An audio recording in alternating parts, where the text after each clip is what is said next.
How's it going, guys? Welcome back to another week and another Destiny 2 build video where we actually have our first seasonal build for our hunters today. So we're going to go over that. First things first, I want to say thank you all for the support. Obviously, like, commenting, and subscribing is a huge help. So with that, let us get on with the video. This week's build is going to include the Hunter Exotic Shinobu's Vow, which comes with the exotic perk New Tricks. Improves Skip Grenade, and you gain an additional Skip Grenade charge. Skip Grenade returns energy when it damages enemies. So this is going to give your Skip Grenade an extra Seeking Drone from 4 to 5. They chase much more aggressively, and if they all hit, you're going to get a substantial amount of your grenade energy back. Now, in combination with some of the mods we're going to be using on our armor and the class setup that I'm going to go over here next, this is going to allow our Skip Grenades to put in a lot of work for us,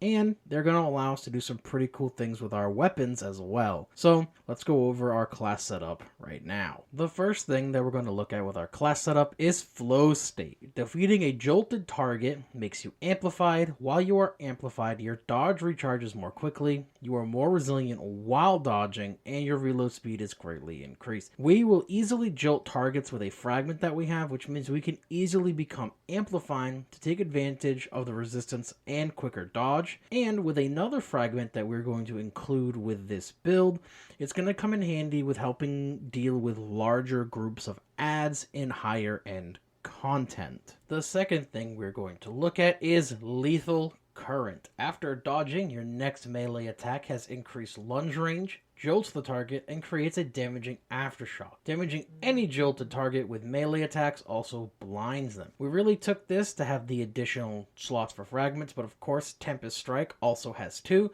So if you want, you can run Tempest Strike or Lethal Current. I went with Lethal Current just because I haven't gotten into the habit of using Tempest Strike yet. But if you prefer Tempest Strike, that affects this build in no way negatively, and honestly might be better because of the uppercut jolting targets. Now let's go over our fragment selection. The first fragment we're going to look at is Spark of Resistance. While surrounded by combatants, you are more resistant to incoming damage and you get a plus 10 to your strength. Having bonus resistance is good for any content you do in this game, and it is easily activated by having two enemies that can be honestly a pretty fair distance away. Now of course, the builds that I make are more tried to be geared towards endgame, Grandmasters, high level, Nightfalls, raids, stuff like that. So having the resistance bonus from this and the dodge from Lethal Current is a huge game changer and can really help you stay alive in those do or die situations. It's very helpful, and again, I've said this previously, this is a top tier fragment for any arc build. The next fragment is Spark of Beacons. While you are amplified, your arc special weapon Final Blows create a blinding explosion. I ran this fragment as I was using my Forbearance with Chain Reaction, which allowed me to blind entire rooms of ads once I was amplified, which can be easily obtained from Flow State. And because me and my friend decided to just two-man the 1600 Nightfall, this was a massive benefit to have. Being able to become amplified by throwing my grenades, and then being able to blind entire rooms because my chain reaction would kill more enemies, and then would blind the entire room of what was left. This allowed us to easily pick off enemies going through this, and honestly, this is actually a really good fragment to pair if you are using anything that is a special arc weapon, like a Forbearance, even Cloud Strike, anything that is arc and a special weapon. Third fragment we're going to look at is Spark of Shock. Your arc grenades jolt targets with a minus 10 to your discipline. This is what's going to allow our grenades to make us become amplified from Flow State. As Flow State says defeating a jolted target makes you amplified, our grenades are going to jolt targets and allow us to defeat them, thusly making us amplified. Therefore, in which we can use this to then use our Forbearance to proc Spark of Beacon, allowing us to get that blinding effect on our chain reaction kills, which again is fantastic to use. And the final fragment we are going to use is Spark of Ions. Defeating a jolted target creates an ionic trace. This will give us energy back for our grenades. Actually, it'll give us energy back for anything, but we're looking to primarily feed into our grenades here to feed back into Shinobu's vow so we can just throw more grenades. So this will allow our grenades to become the source of our ionic traces because of Spark of Shock, allowing them to become jolted, defeating them, making us amplified, and spawning an ionic trace to give us some more energy back. Now, to even go further into getting our grenade energy back, let's go over our armor mods that are going to help us do this even more. The first mod that we have sets everything in motion for the rest of the build. So we're going to use Elemental Ordnance. Defeating a combatant with a grenade spawns an elemental well that matches your subclass energy type. Because this is a grenade-based build, we're going to let our grenades do the work for us. Thusly, when we throw a grenade, get a kill, we're going to make an elemental well that matches our subclass type because we are arc, the grenades are arc, and that is going to feed into elemental charge. Become charged with light by picking up an elemental well. If the elemental well's element type matches your subclass element, you gain 2 stacks of charge with light. This will allow our elemental wells to make us charged with light, and we will have 2 stacks because we are matching our subclass elements.